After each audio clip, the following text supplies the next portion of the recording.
오늘 보면은 한 맹인이 주님 앞에 와서 자신을 만져주시기를 간절히 원했을 때 주님이 그의 눈을 만져주시고 그의 눈을 뜨게 만들어주셨다는 이 사건입니다. 저는 이 사건을 떠오르다가 문득 이 실로암, 못에 두 눈을 씻고 두 눈을 뜨게 된 한 맹인에 관한 이야기를 생각하다가 제가 군대에 있을 때 이 실로암이라는 노래를 참 많이 불렀던 것 같아요. 이상하게 이유도 모르겠지만 이 크리스찬 군인들의 가장 애창곡 1위가 실로암입니다. 그래서 맨날 어두운 밤에 캄캄한 밤에, 근데 이상하게 그 실로암이라는 곡이 막 은혜가 되는 거예요.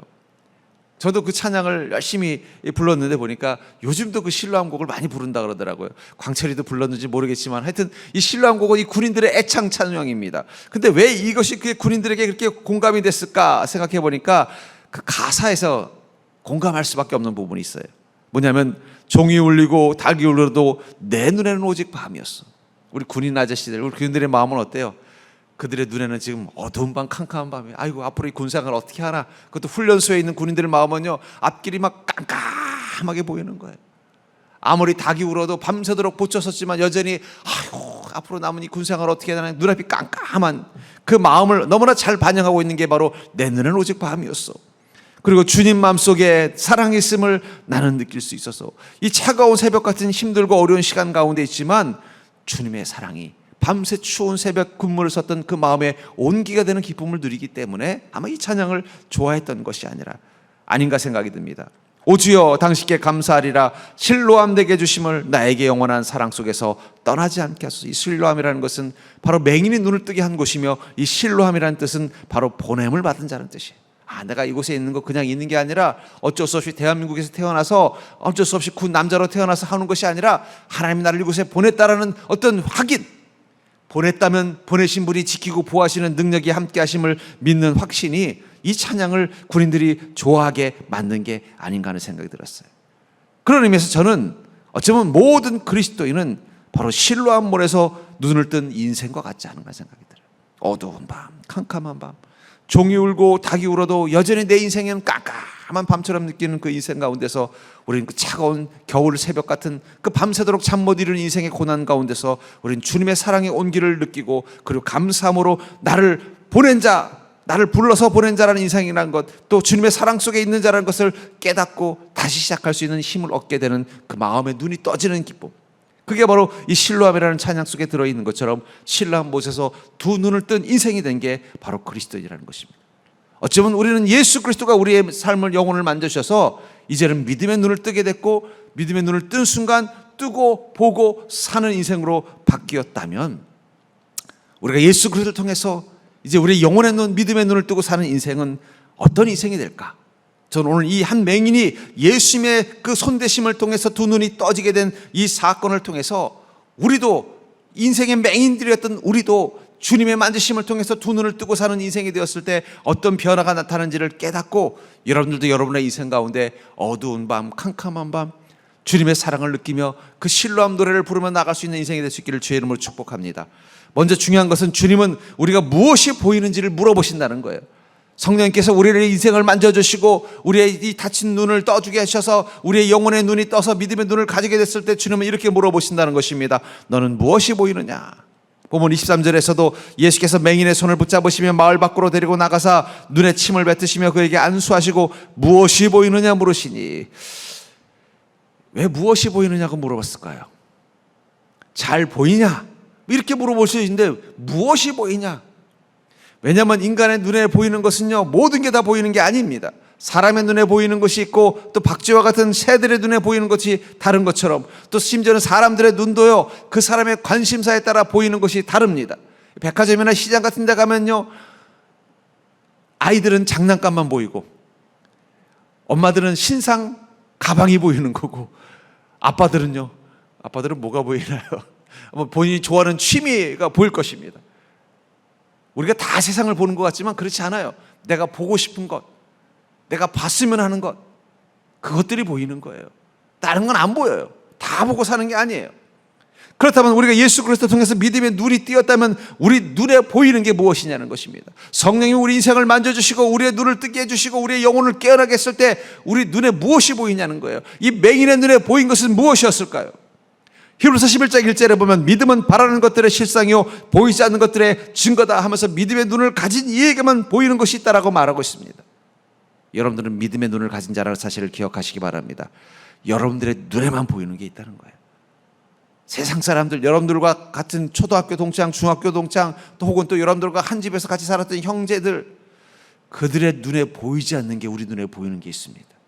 오직 믿음을 가진 자만이 볼 수 있는 것, 믿음은 바라는 것들의 실상이요 보이지 않는 것들의 증거라고 하는 그 바라는 것들과 보이지 않는 것들이 보이게 되는 인생을 살게 된다는 것입니다.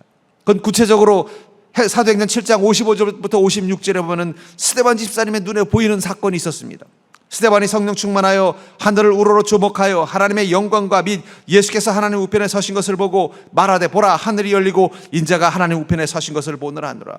여기 스데반 집사님 주변에는요 스데반 집사님을 신문하던 유대 지도자들도 있었습니다. 그들이 함께 그 자리에 있었는데 오직 스데반 집사님 믿음의 눈, 예수 그리스도의 손을 통해서 그 영혼의 눈을 뜨게 된 스데반 집사님의 눈에만 보인 것이 있었다고 말합니다. 성령 충만하여 하늘을 우러러 주목하더라. 여러분들, 우리가 성령님의 우리를 만지시는 은혜를 경험하면, 성령의 역사심이 내 인생 가운데 함께함을 경험하게 되면 우리 눈에만 보이는 게 있다는 거예요. 그것이 무엇일까요? 스데반 집사님의 눈에 무엇이 보였어요? 아마 주님께서 스데반 집사님한테 스데반 집사야 지금 너의 눈에 보이는 것이 무엇이냐라고 물었다면 스데반 집사님이 이렇게 말할 것 같습니다. 예 주님, 제 눈에 천국이 보입니다. 하늘이 열리고 천국이 보입니다.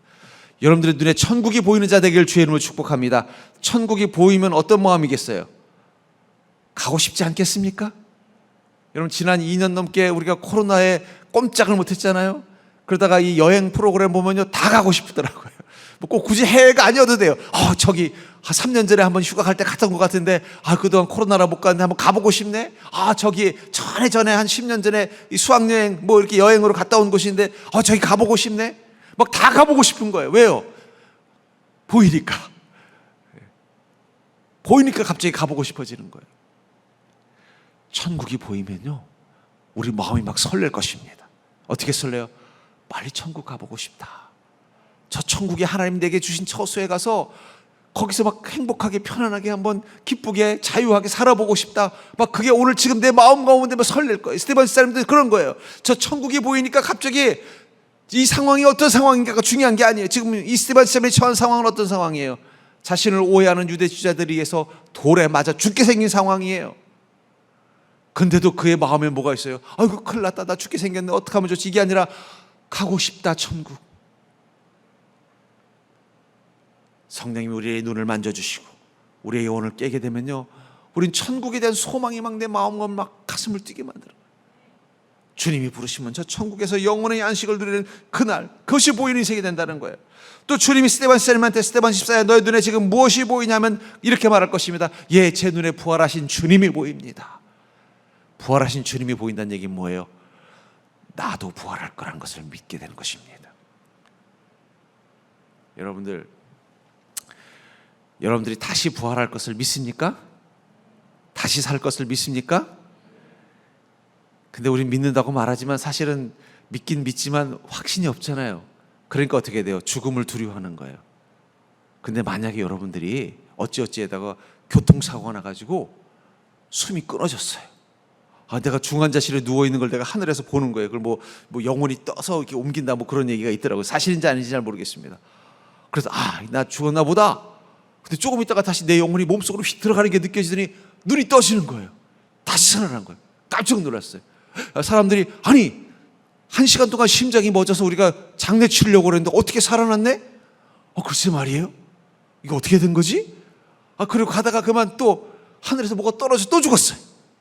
이번에는 3일이 지나도 안 깨어나니까 장례를 치르고 마지막 입관하려고 했는데 갑자기 관에서 눈이 딱 뜨신 거예요. 그래서 꽝꽝꽝 두드리면서 나 살아있다, 나 살아있다. 깜짝 놀라 가족들이 관문을 열어보니까 여러분 다시 살아났어요. 이거 어떻게 된 거예요? 또 살아났네, 나사로처럼. 그럼 그 다음부터 여러분들 어떤 마음일 것 같아요? 나는 죽지 않는구나. 죽음이 두렵겠습니까? 2번 살아나면요 왜 우리가 죽음이 두려울까요? 그 경험을 아직 못 해봐서 그런 거예요. 근데 스데반 집사님은 지금 뭘 본 것입니까? 십자가에 달려 죽은 줄 알았던 그 주님이 부활해서 저 천국 하나님 우편에 서 계신 게 보이는 거예요. 야, 정말이구나. 주님이 부활하셨구나. 내가 죽는 모습을 십자가 죽은 걸 분명히 보았는데 저렇게 부활하셨구나. 그렇다면 나도 부활하겠구나. 죽음이 두렵잖아요. 지금 돌에 맞아 죽게 생겼는데 죽음이 두렵잖아요. 여러분들은요, 패자부활전을 기다리고 있습니다. 인생에 실패해도 다시 부활할 날이 있다는 거예요. 인생의 고통, 억울한 일을 당했어도 다시 부활할 날이 기다리고 있습니다. 그러니까 너무 억울해하지 마십시오. 한 번뿐인 인생이면 억울하겠지만 우리는 한 번뿐인 인생이 아니에요. 여러분, 두 번인 인생입니다. 한 번은 육으로 살다 끝나고 두 번은요, 영원히 썩지 않을 몸으로 부활할 것입니다. 그러니까 지금 조금 억울한 일 당해도 괜찮아요. 어차피 다시 부활하면 그 아무것도 아닌 게 될 것입니다. 지금 힘들고 고난하고 내 인생 다른 인생과 비교해서 좀 초라하게 살았어도 인생 실패했다고 생각하지 마시기 바랍니다. 어차피 두 번째 인생은요, 여러분들 가장 멋진 인생을 여러분들 살 것입니다. 하나님의 자녀로서, 천국의 상속자로서, 주님의 기업 물을 자로서 영광 가운데 살 것입니다. 우리는 그것을 믿기 때문에, 보이기 때문에 어떻게 돼요? 지금 사는 인생에 대해서 그렇게 억울해하지 않고, 그렇게 힘들어하지 않고, 절망하지 않는 거예요. 당장 돌에 맞아 죽을 것처럼 위기가 있어도 나는 한 번 끝난 인생이 아니라 두 번 살 인생인데 뭐 한 번 그런다고 해서 한 번 좀 시험 잘못 봤다고 망치는 거 아닌데 뭐 다시 볼 기회가 있으면요, 다시 하면 되는 거예요. 또 스테반 선생님한테 아마 주님이 이렇게 물어보실 것입니다. 너 무엇이 보이냐? 그 순간 스테반 선생님은 그럴 겁니다. 천국에 가는 길이 보입니다. 여러분, 그리스도인의 눈에는요, 천국에 가는 길이 보입니다. 천국에 가는 길이 보이기 때문에 그 길로만 가는 거예요. 아이고, 왜 예수 믿는 사람들은 그렇게 답답하게 사냐고. 왜냐면 그게 천국 가는 길이기 때문이에요. 예수 믿는 사람들은 뭐 보이지도 않는 뭐 예수님 믿는다고 믿음 가운데 산다고 그렇게 사냐고. 왜긴요? 그게 천국 가는 길이기 때문에. 예수 믿는 사람들은 남들 쉬는 날 좀 즐겁게 놀고 즐기지. 그 교회 가서 뭐 보니까, 교회 가서 뭐 하나 봤더니 식당에 가서 땀 뻘뻘 흘리면서 밥하고 있는 걸 보면서 집에서도 안 하는 밥을 왜 하고 있나, 이상하게 보이더라. 왜 그러고 있어요? 그게 천국 가는 길이기 때문이에요. 우리 눈에 천국 가는 길이 보이기 때문에 이렇게 사는 것입니다. 여러분들이 왜 여기 왔어요? 천국 가는 길 따라와 봤더니 금요 예배를 하고 있더라고요. 우리 천국 가는 길이 보이기 때문에 이렇게 사는 거예요. 그러니까 여러분, 다른 사람들하고 똑같이 살려고 하지 마십시오. 그럼 길을 잃어버립니다. 그 사람 따라갔더니 천국이 아니라 지옥으로 가면 어떻게 해요? 우리의 눈에는 천국 가는 길이 보이기 때문에 이렇게 사는 거예요. 여러분들이 아이고, 나 이렇게 사는 거 재미없어요. 그래서 교회 떠나서 한 10년 잠수 탔다가 다시 와 보십시오. 또 이렇게 살 겁니다. 왜냐하면 천국 가는 길이 보이기 때문에. 보이니까 그 길 가면 똑같은 길 가는 거예요. 그러니까 전 세계 모든 그리스도인이 사는 게 똑같은 이유가 그것입니다. 수백 년, 수천 년 똑같은 그리스도인들이 사는 모습이 똑같은 이유가 무엇 때문이에요? 천국 가는 길이 보이기 때문에 그런 거예요. 믿음의 눈은 우리가 어떻게 살아야 천국 가는지 그 길이 보이는 것입니다. 그 길 따라 사는 인생이라는 것입니다. 그러므로 사랑하는 성도님들, 여러분들도 저는 주님께서 여러분들의 인생 가운데 내 눈에 무엇이 보이냐 하실 때 스테반 집사님처럼 당당하게, 예 주님, 저는 천국이 보입니다. 예 주님, 저는 부활하신 예수님과 부활할 나의 육신이 보입니다. 예 주님, 저에겐 천국 가는 길이 보입니다라고 당당하게 말할 수 있는 믿음 되기를 주의 이름으로 축복합니다. 그 고백을 할 수 있는 자만이 정말 주님이 만지신 것을 경험한 인생이라는 거예요. 두 번째로, 주님이 만지심으로 믿음의 눈을 뜨게 되면요, 우리 그리스도의 눈에 보이는 것은 나무와 같은 것들이라는 거예요. 우리 그리스도의 눈에 보이는 것은 나무와 같은 것이라고 말하고 있습니다. 본문 24절을 보면은, 쳐다보면 이르되 사람들이 보이나이다, 나무 같은 것들이 걸어가는 것을 보나이다 하거늘. 주님께서 너 무엇이 보이냐 그랬더니, 글쎄요, 사람들이 보이나이다. 당연히 예수님도 있고 제자들이 있으니까 사람이 보이겠죠. 근데 그 사람을 무엇에 비유하고 있어요? 나무 같은 것들이 걸어가는 것을 보이나이다. 왜 나무가 걸어간다고 말했을까? 평생 처음으로 사물을 보게 됐으니까 사람에 대해서 잘 느끼지 못하겠지만 그걸 나무 같은 것들이 걸어다니는 것처럼 보이나이다. 아마 이것은 두 가지로 이해될 것 같아요. 하나는 아마 이 사람이 무엇인가를 만질 수 있을 때 만질 수 있는 대상들이 제한되어져 있겠죠. 그렇죠? 아무 사람이나 만져보고 아무 물건이나 만질 수는 없을 거 아니에요. 그리고 또 하나는 그가 아마 나무 그늘 밑에서 주님께 기도를 많이 했기 때문에 나무가 어떤 모습인지를 마음속으로 한 번도 본 적이 없지만 상상했을 것입니다. 그러다가 눈 떠서 사람을 보니까 어떻게 해요? 나무랑 비슷하네. 근데 이 나무라는 존재가 되게 특이한 것입니다. 이 프레이저라는 인류학자가 쓴 황금가지라는 책이 있어요. 이 책에 보면 나무는 신성한 피조물로 표현하고 있습니다. 그래서 모든 종교는 신과 인간을 연결하는데 나무가 존재한다. 그게 프레이저라는 인류학자가 쓴 황금가지라는 책에 보면 있어요. 예를 들면 우리나라도 성황단에 가면 뭐가 있어요? 신당수, 신적인 존재인 나무가 있잖아요. 그래서 거기다 막 빨간 줄 걸어놓고 파란 줄 걸어놓고 그러죠. 예. 불교에는 뭐가 있을까요? 부처가 어디서 돌을 닦았어요? 보리수 나무 밑에서. 성경에도 나무가 나오죠? 생명나무. 또 모세가 어디서 하나님을 보았어요? 떨기나무. 예수님은 어디에 매달리셨어요? 나무로 만들어진 십자가. 그러니까 이 나무는 하나님을 만날 수 있는 신성한 피조물, 하나님을 만날 수 있는 준비가 된 피조물을 상징하는 표현이 나무입니다. 그러니까 지금 이 맹인의 눈에 보이는 그 사람들은 어떤 사람이에요? 그냥 사람이 아니라 예수님과 예수님의 제자들, 영적으로 깨신. 여기 보면 이 맹인을 치료한 것이 주님이 마을 안이 아니라 마을 바깥으로 내왔다고 그랬어요. 왜 그랬을까요? 사람들이 보지 않는 곳에서 치료했다는 거예요. 사람들이 둘러앉아서 예수님이 저 맹인을 어떻게 치료하나 이걸 보지 못하도록 예수님이 너 그래 내 눈 낫기를 원하니 그럼 나를 따라서 이 마을 밖으로 나와라. 그 바깥에는 누가 있었어요? 예수님과 예수님의 제자들, 예수님의 말씀을 듣고 따르려는 사람들만 있었을 것입니다. 거기서 낫게 했을 때 그의 눈에 보인 사람들은 어떻게 보였다는 거예요? 나무처럼 보였다는 거예요. 그냥 사람이 아니라 하나님을 만날 준비가 된 신성한 피조물로서의 인간이 보였다는 거예요. 그 생명나무처럼, 그 떨기나무처럼, 하나님의 성령님이 불처럼 임하는 준비가 된 인간. 아마 만약에 그 마을 안에서 이 맹인이 눈을 떴으면 사람을 어떻게 봤을까요? 나무 같다고 말하지 않았을 것 같아요. 다른 것에 비유했을 것입니다. 글쎄 사람 같은 것이 보이는데 그게 꼭 모습이 나무 같지는 않고요. 글쎄 뭘로 했을까요? 뭐 이리처럼 보인다고 했을지, 뭐 늑대처럼 보인다고 했을지, 뭐 다른 비유를 들었을 거예요. 이 나무는 신성한 존재, 영적인 존재를 표현할 때 이 나무를 쓴다는 것입니다. 여러분, 그리스도인이 그 믿음의 눈이 떠지면 무엇이 보일까요? 영적으로 깨어있는 존재들이 보이는 거예요. 우리 속담에 그런 말이 있죠. 돼지 눈에는 돼지만 보이고 뭐 부처 눈에는 부처만 보인다고. 우리는 성령에 충만한 자들입니다. 우린 영혼이 깨어있는 자입니다. 우리 눈에 보이는 것은 영으로 깨어있는 존재들이 보이게 돼 있다는 거예요. 세상 사람들의 눈에는 무엇이 보일까요? 돈과 욕망만 보이는 거예요. 자기가 취하고 싶은 것들만 보이는 것입니다. 어쩌면 이 마을, 거긴 욕망으로 가득 찬 사람들의 모습, 결코 그 영이 살아있지 않은 존재들, 예수님과 함께 살아있는 영으로 살 수 없는 존재들, 그런 존재들만 보이는 것입니다. 그렇기 때문에 주님께서 우리의 영혼을 깨워주시고 우리를 만져주시고 성령의 충만함을 통해서 우리 눈이 떠지면 우리 눈에 무엇이 보일까요? 물질만 보이는 게 아니라 영적인 세계가 보이는 거예요. 아마 이 맹인의 눈에 이제 무엇이 보일까요? 그냥 단순히 사물이 보이는 것이 아니라 영적인 눈이 떠져서 세상이 지금 영적 전쟁 중이구나. 하나님의 천사들과 마귀와 귀신들이, 공중곳에 잡은 자들이 영적 싸움하는 게 보여요. 여러분, 그리스도인은 인생을 살면서 무엇이 보여야 돼요? 영적인 세계를 볼 줄 아셔야 돼요. 여러분들이 어떤 모임에 가든 영적 세계를 봐야 돼요. 교회 왔으면 영적 세계를 보는 게 아닙니다. 직장 안에서도 영적 세계를 보실 수 있어야 돼요. 가정 안에서도 영적 세계를 보실 수 있어야 돼요. 여러분, 가정 안에도 마귀가 있습니다.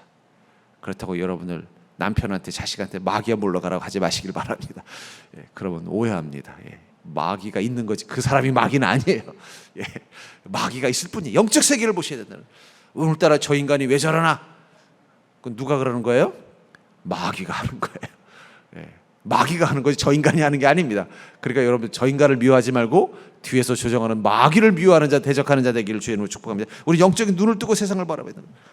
하나님의 역사하심을 봐야 돼요. 여러분, 세상에 무슨 권력 가진 사람들이 이 세상을 통치하는 것 같지만 결국 그 뒤에 하나님의 보이지 않는 손이 세상을 이끌어간다는 것을 믿는 자 되길 바랍니다. 종말의 때를 보셔야 돼요. 특별히 우리가 믿음의 눈을 가지면요, 우리는 오늘만 보는 자가 아닙니다. 시간의 끝을 볼 수 있는 자가 믿음의 눈을 가진 사람이에요. 계시록 20장 11절부터 15절에 보면은 이 사도 요한에게 하나님께서 보여주신 환상이 있습니다. 그 환상을 공동번역은 이렇게 설명하고 있어요. 나는 또 크고 흰 옥자와 그 위에 앉으신 분을 보았습니다. 땅과 하늘이 그 앞에서 사라지고 그 흔적조차 찾아볼 수 없게 되었습니다. 나는 또 죽은 자들이 인물의 대설을 막론하고 그 모든 옥자 앞에 서 있는 것을 보았습니다. 많은 책들이 펼쳐져 있고 또 다른 책 한 권이 펼쳐져 있었습니다. 그것은 생명의 책이었습니다. 죽은 자들은 그 많은 책에 기록되어 있는 대로 자기들의 행적을 따라 심판을 받았습니다. 바다는 자기 안에 있는 죽은 자들을 토해냈고 죽음과 지옥도 자기들 속에 있는 죽은 자들을 토하여 놓았습니다. 그들은 각각 자기 행적대로 심판을 받았습니다. 그리고 죽음과 지옥이 불바다에 던져졌습니다. 이 불바다가 둘째 죽음입니다. 이 생명의 책에 그 이름이 올라있지 않은 사람은 누구나 이 불바다에 던져졌습니다. 하나님께서 사도 요한의 눈에 무엇이 보이게 한 거예요? 종말의 날, 심판의 날을 보여줬는데 그 날을 뭐라고 말하냐면 그 땅과 하늘이 그 앞에서 사라지고 흔적조차 찾아볼 수 없게 되었습니다. 이 땅과 하늘은 무엇일까요? 이 하늘은 천국을 말하는 게 아니라 이 타락한 인간 세계, 공중권세 가진 자가 지배하는 악한 시대를 상징하는 것입니다.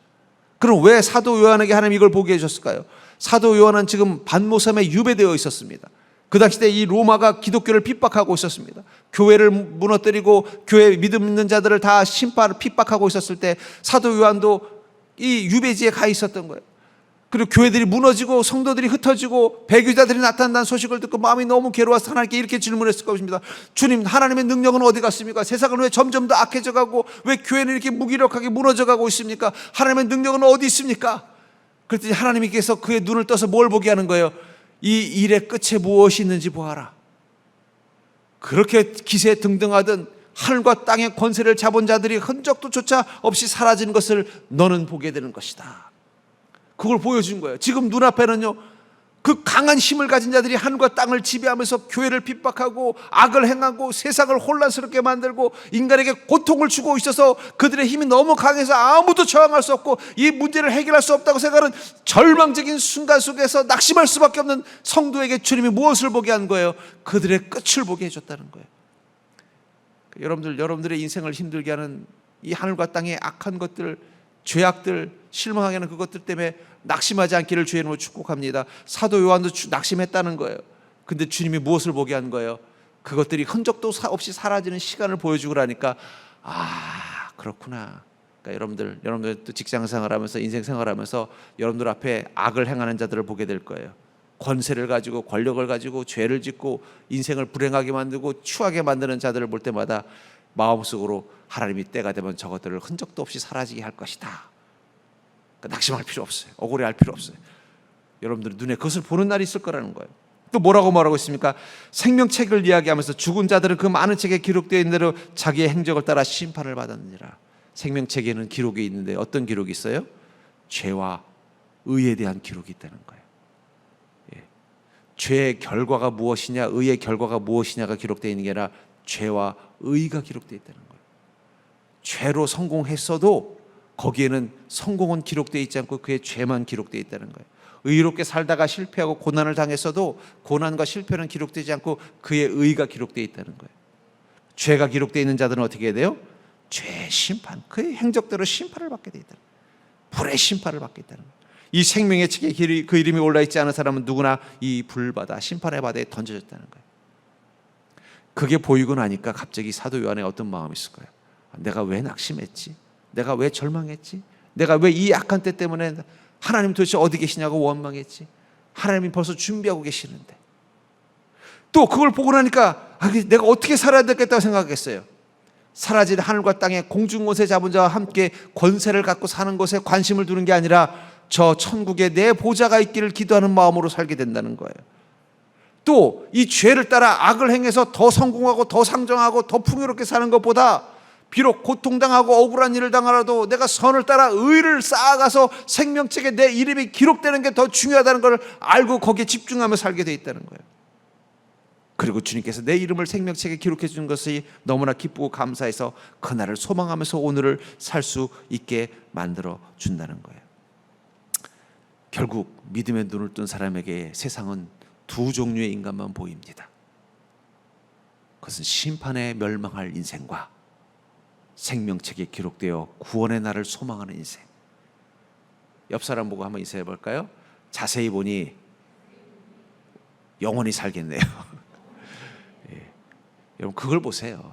예. 저 사람은 더 잘생겼느냐 더 못생겼느냐, 저 사람은 더 행복하게 사느냐 더 불행하게 사느냐, 저 사람은 더 풍요롭게 사느냐 더 고통스럽게 사느냐, 이건 지금 이 땅만 바라보면 그게 인생의 구분 짓는 거죠. 아이고 누구는 돈 잘 벌어서 잘 먹고 잘 산다는데, 아이고 누구는 승진해서 잘 되고 잘 나간다는데, 아이고 누구는 너무 매력이 있어 사람들에게 인기도 많다는데, 지금은 그거 가지고 구분하지만 믿음의 눈을 뜨고 보면 어떻게 보인다고요? 구원받을 자와 멸망할 자밖에 안 보인다는 거예요. 그러니까 오늘부터 집에 가서 사람들 볼 때마다 구원받을 자와 멸망할 자를 한번 구분해 보십시오. 구자하고 멸자를 하나씩 쓰세요. 구자, 멸자. 여러분들 주변에 구자는 몇 명이고 멸자는 몇 명인지 한번 세 보십시오. 멸자가 너무 많으면 기도하십시오. 그 사람들 구자로 좀 바꿔달라고. 예. 그리고 거울 보면서 가끔 자기 얼굴도 보세요. 나는 구자인가 멸자인가. 예. 여러분, 믿음의 눈이 뜨여진 사람에게는 인생은 두 종류밖에 안 보인다는 거예요. 구원받을 자와 멸망할 자밖에 없다는 거예요. 다른 구분의 기준이 없어요.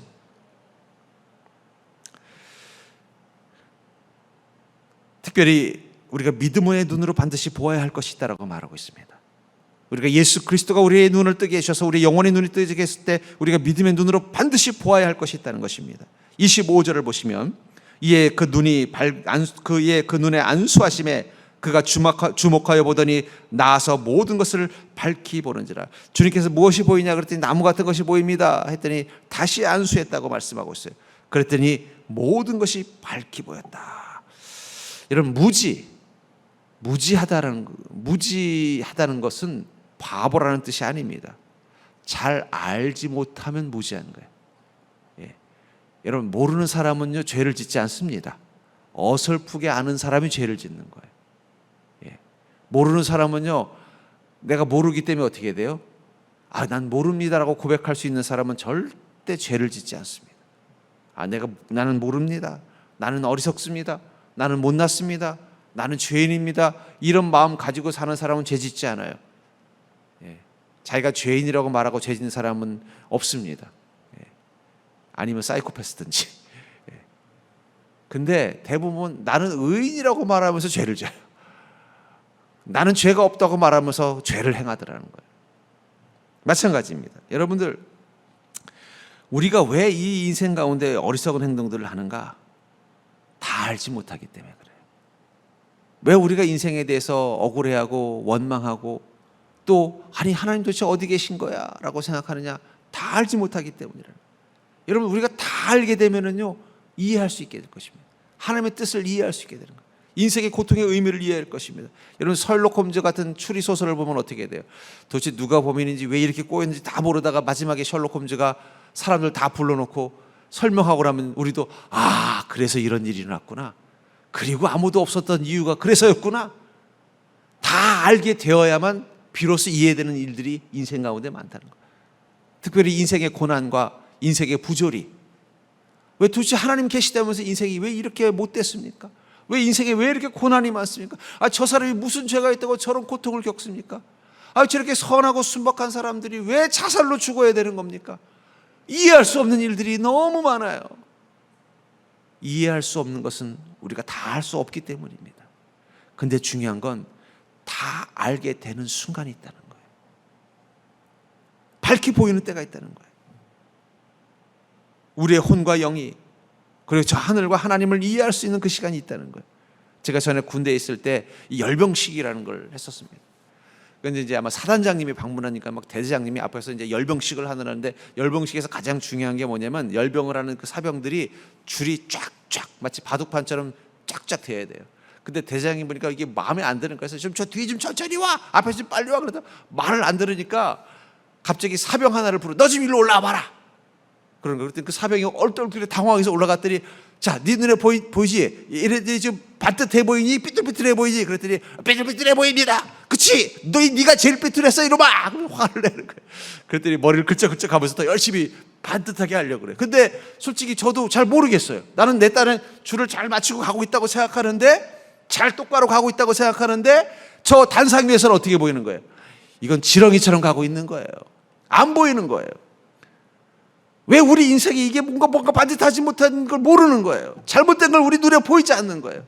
그러니까 자꾸 범죄하는 것입니다. 자꾸 원망하는 것입니다. 자꾸 실망하는 것입니다.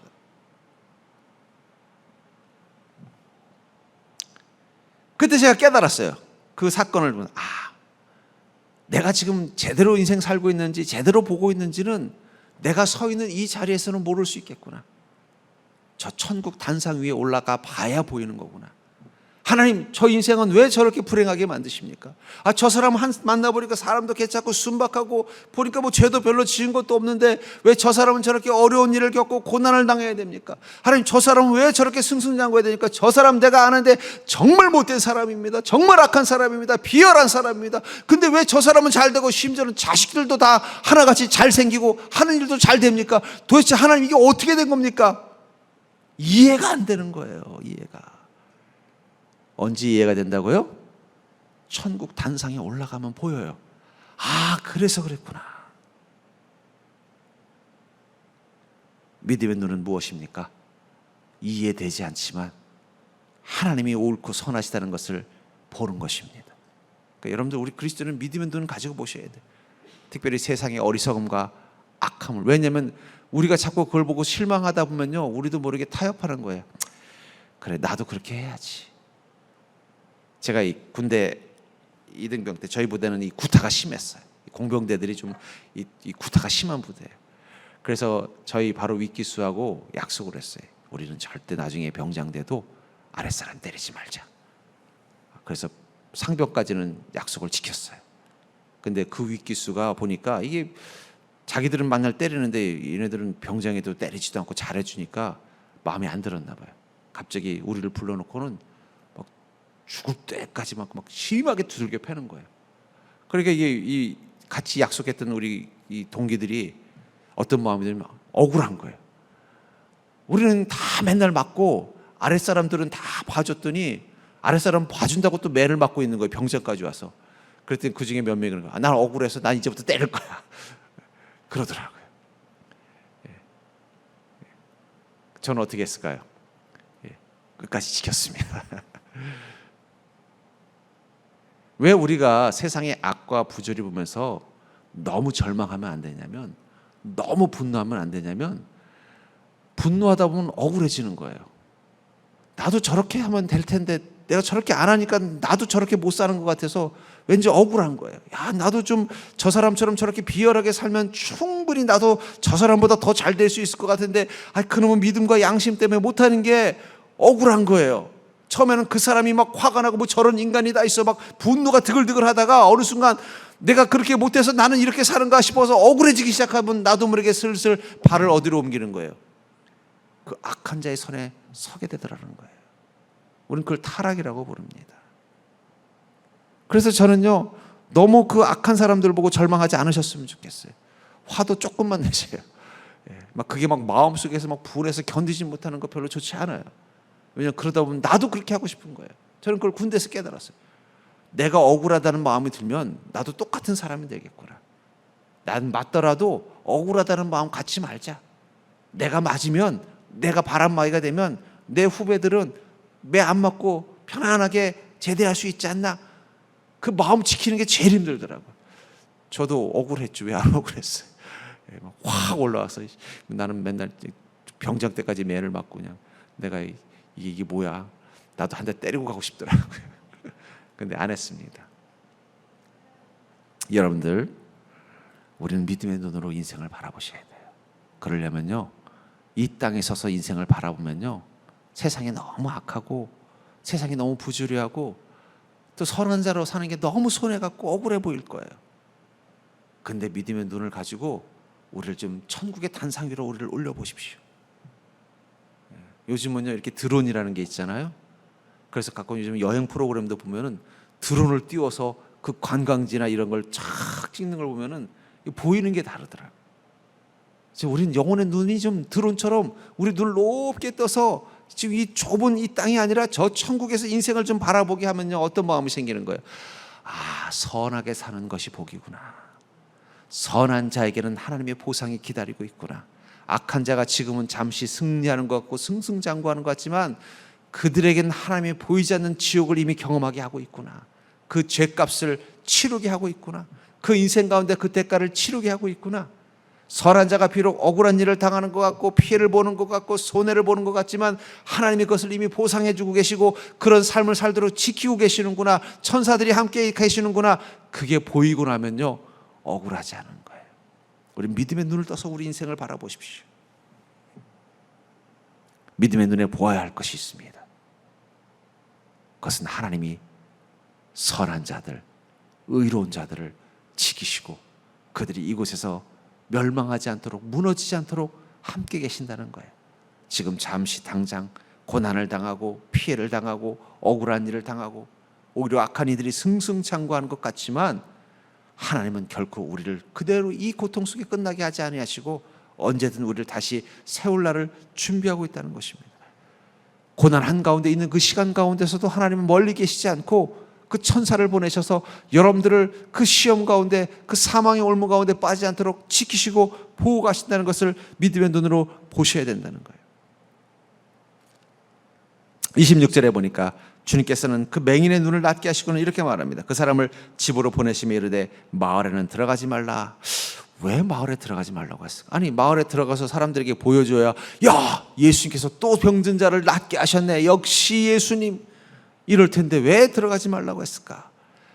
여러분, 이 동네는요 예수님 여러 가지 기적을 많이 일으킨 동네입니다. 오병의 기적도 이 근처에서 일어난 사건이에요. 그러니까 이 마을 사람들이 이미 예수님의 기적을 많이 보았습니다. 그런데 그 마을 사람들의 눈에는 무엇만 보일까요? 예수님의 능력으로 자기 육신의 만족을 누리는 데만 관심을 가지고 있었다는 거예요. 오병의 기적을 기록했을 때 예수님을 왕으로 삼으려고 했던 사람도 이 동네 사람들일 것입니다. 욕망의 눈만 가지고 사는 사람들이에요. 그런 사람들에게 이 눈을 뜬 것을 보여줘봤자 그 사람들의 욕망만 보이고 자기도 어느 순간 그 욕망에 떠진 눈으로 욕망을 추구하는 이 사람들, 마을 사람들과 똑같은 인생을 사는 것을 주님 원하지 않았기 때문에 뭐라고 말했냐면 마을에 들어가지 말고 집에 가서 그 믿음의 눈을 뜨고 어떻게 하면 내가 주님과 함께 선한 삶을 살 것인가, 어떻게 하면 내 영혼을 고귀하는 삶을 살게 할 것인가, 그것만 보고 살라고 말씀하고 있는 거예요. 왜냐하면 그 마을 사람들은 주님을 만났음에도 불구하고 욕망의 눈만 뜨글뜨글한 거예요. 주님은 지금도 성령님으로 우리 가운데 오셔서 우리를 만져주시고 우리와 함께 하시면서 이렇게 질문합니다. 너는 무엇이 보이느냐? 너의 인생 가운데 무엇이 보이느냐? 이 마을 사람들의 눈에 보이는 죄와 욕망, 어리석은 것들만 보이니? 아니면 내가 그 눈을 뜨게 해준 스데반 집사, 눈을 뜨게 해준 이 맹인처럼 하나님의 나라, 하나님의 계획, 하나님의 영광, 그 하나님의 선하심이 보이니? 내가 너의 눈을 뜨게 해준 이유는 바로 그것들을 보는 자, 그것을 보며 사는 자가 되게 하기 위해서다 라고 말씀하실 것입니다.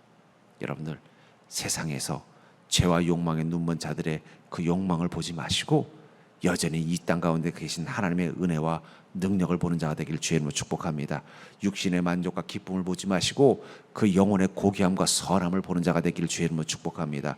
죄와 사망과 쾌락과 탐닉의 길을 보지 마시고 천국을 향해 가는 길만 보고 사는 인생이 될 수 있기를 주의 이름으로 간절히 축원합니다.